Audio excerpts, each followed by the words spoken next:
So we're going to start looking at the textbook here. We have all in Excel for 6-1. So chapter 6 is functions of several variables. So we're going to do X, Y, and Z in this chapter. So we are going to start with example 612, which is written as a word problem. I think the one in WebWork that I looked at earlier has a word problem as well. So you just need to read between the lines. It's not super tricky here. So it says, find the revenue for 500 widgets. If I know that the demand price for 100 widgets is $20, the demand price for 200 widgets is $18.75, and that the demand price is a linear function. So I left it as a linear function on WebWork as well. Okay, so let me make this bigger. We're going to input all of these labels into Excel. So I'm going to share that as well. Okay, so we're going to put this on the other page, and I'm going to put whatever I would have put on the board for you. I'm going to type that into Excel as best I can, rather than switch to the whiteboard on this lesson. So let's share. Let's see, new share. Let's go to the Excel. All right, so I have demand 1, price 1, demand slope, demand intercept, new demand, new price, and revenue. And I also need to, I have a second. I have a demand 2 and a price 2. Let me expand my margins here. And the problem gave me that revenue was 500 and that I had 2 coordinates. One coordinate was 100, 20. Remember, that's a QP coordinate. And the other coordinate was 200, 18.75. The only hard part about this particular workbook is that they use demand instead of using Q. So if you want to, and last semester I did this for my students, I put Q in parentheses so that we remembered that this is in fact Q. Oops, Q.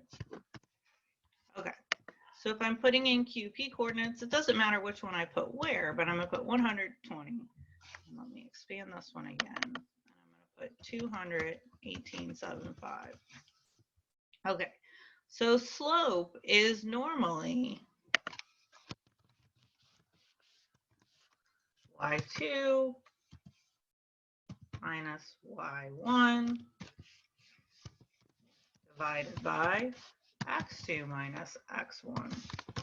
But because we're doing Q's and P's, remember that we changed that to alphabetically.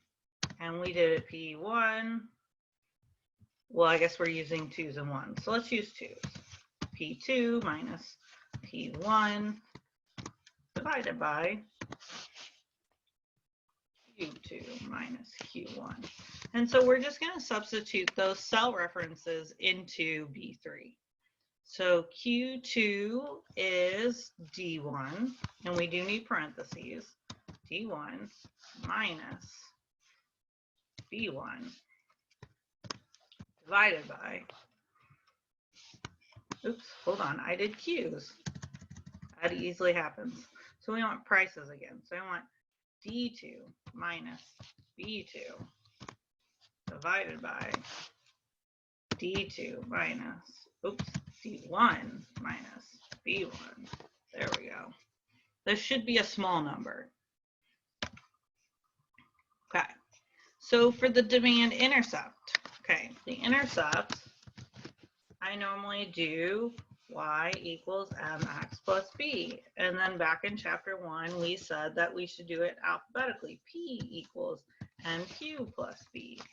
Okay, but if I'm solving for the intercept, I'm going to now need to solve for B.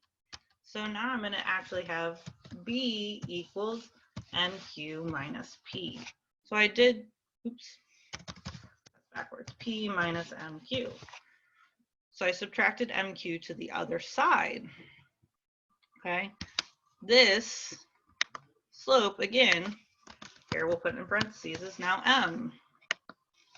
So if I'm solving for B and I have P, and it doesn't matter which one I use. So let's just stay in column B.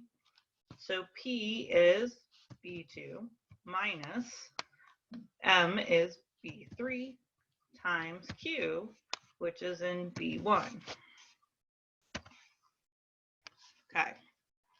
The new demand is the new, actually, hold on. Let me check one thing.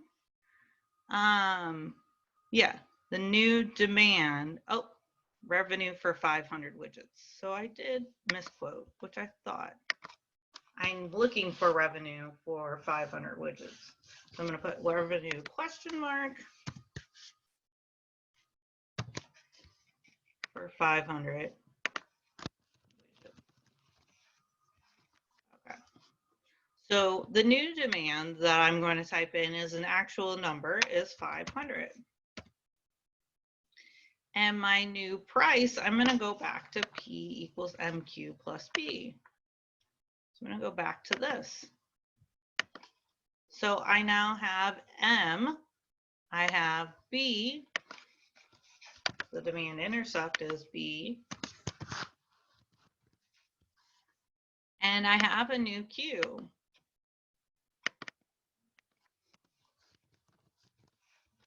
I'm going to use column B and rows 3, 4, and 5. So I'm going to put equals, M is B3 times Q is now in B5 plus the demand, which is, or the intercept, which is B4. And then we're going to go back to the very beginning where we said that revenue equals quantity times price. So we're going to take the new demand times the new price. So we're going to take B5 times B6. And we get $7,500. So it takes a little bit of setup, but if you kind of look at the longhand of, hey, P2 minus P1 over Q2 minus Q1, and then substitute with the cell references, this problem isn't too tricky. All right, so let's look at the textbook again. And the next one we're going to look at is problem number 2. And this problem was on the last test. So it says evaluate the function f x, y, z if it equals x squared plus 3xy plus 4y cubed plus 5xyz, and it gives you x equals 3, y equals 5, and z equals 7. So you can easily do that by hand by substituting it in, but we're going to use it on Excel. Okay, so I'm going to show you how to do that on Excel. All right. So we're going to go back to the very beginning, and we kind of missed this lesson because I was sick very early in the semester. But you guys did do the web work. So we're going to put X, Y, and Z in row A, and then we're going to put in 3, 5, and 7. And then we're going to put in the function into B5. So again, it is, I'll type it up here real quick. Hold on. So we have it. So we're looking for x squared plus 3xy plus 4y cubed plus 5xyz. All right, so we need to use the cell references, and we need to use either absolute or mixed references. So let me use the mixed references, okay? So I don't know if I actually changed this to share the Excel. I did not. So you are probably still seeing the book. So let me share this. So this is what I did, X, Y, and Z in A, and B is 3, 5, and 7. I put the function notation in A5 and I type the Excel references. Or sorry, the function in there. So now I'm going to type in fxyz with the cell references. So again, you can use absolute references. A lot of us did that in chapter 1. The book recommends, I guess it doesn't matter. So let's just use absolutes. So we're going to use $B $1 squared plus 3 times $B $1 times $B $2 plus 4 times B $. Oop, I missed a $. $B $2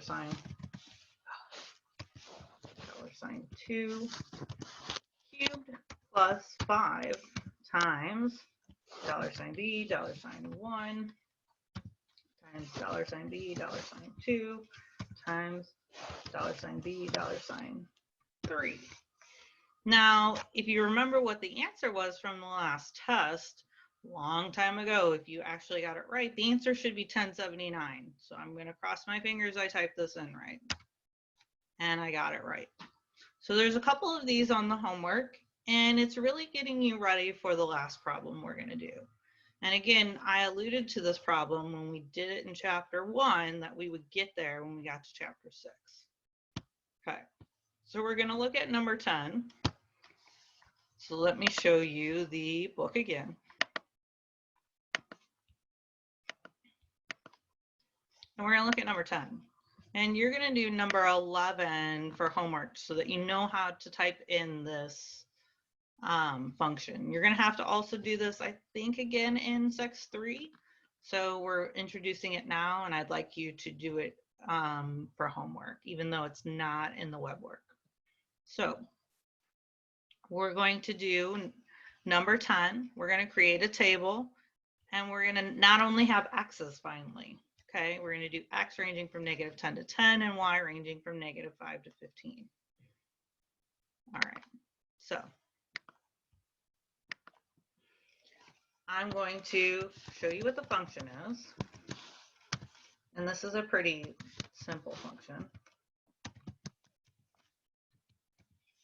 Oops, typing in the last one. I don't want that. We're doing 3x squared plus xy plus 5y squared. Okay. So way back we watched this Danny Rocks video. He has a horrible voice, but a lot of people kind of remember it when we get to this section. So on this section, we put x/y. So one of the things that students make mistakes on is they don't know, am I doing x down or x across? We've always done x down for the most part. So you want to continue thinking, I'm going to put my x values going down. And we're going -10 to 10. So -10, we're going to quick fill down. It must feel like ages since we've been in Excel, because it does to me. And then we're going to go here. It said -5 to 15. Okay, and we can also quick fill right. And mine always tends to get away from me. I think I only got to 14. I need 15. All right. So the trick with this is that you're either going to use, I'm going to show you the two possibilities. There's only two ways of typing this one. So you could either type this, and I'm not going to put the equal marks in front because it'll cause confusion. So you're either going to put 3 times, we have to have a mixed reference. So we're going to do $. We're going to use A4s and B3s. So it's either going to be A4 squared plus $A4 times B $3 plus 5 times B $3 squared. Yep.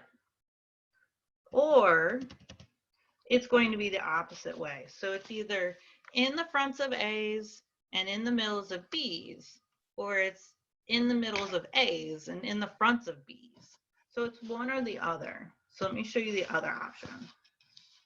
So it could be 3 times a $4 squared plus a $4 times $B3 plus 5 times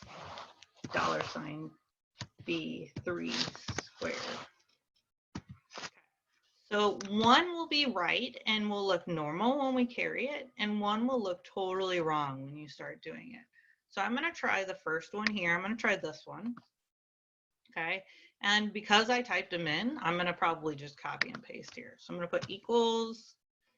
Let me save myself some time. Oop. Let's not do that. Let's just copy this. So I'm going to hit Control C. Let's see what happens. Equals. Nope. It's not going to copy it. Let's see. Let me do it this way. Control C. Equals. There we go. I just don't want that A43. I must have accidentally pressed that 3. Okay. So notice that it highlights my A4 and B3 because those are the cells that I'm referring to. So it doesn't matter which version I use, I'm going to get the correct answer in B4. Okay. So I always like to carry down and then carry right. So I'm going to carry down. And all of the numbers look relatively normal. And then I'm going to carry right. And here's where, I don't know how far to carry right because I can't see the top. Let's see, did I carry far enough? I did. Okay, so it looks relatively normal all the way across. Nothing looks out of hand here. So everything looks great. All right. Then I'm going to try the other one. Okay, so I'm going to do the same thing. I'm going to delete the space. I'm going to copy the formula. And I don't necessarily need you to do it. So you can obviously just watch on the video. Look, it gave me 475 again, but watch what happens when I carry down.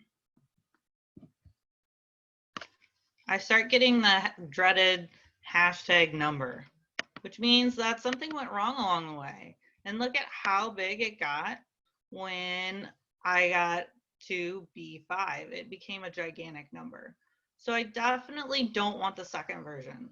So I'm going to highlight this one in green to say, go ahead, this one's good. And I'm going to highlight the other one in red to say this one's bad. Don't do that one.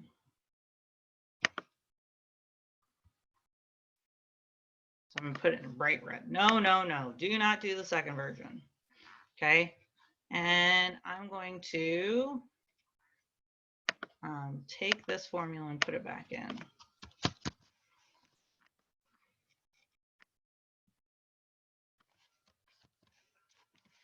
And carry it back down. All right. So one more thing you need to worry about, and I'm going to zoom back out on the data. Okay, making sure I was still on the same share. Didn't want to make sure that was wrong. All right, so let me zoom back out.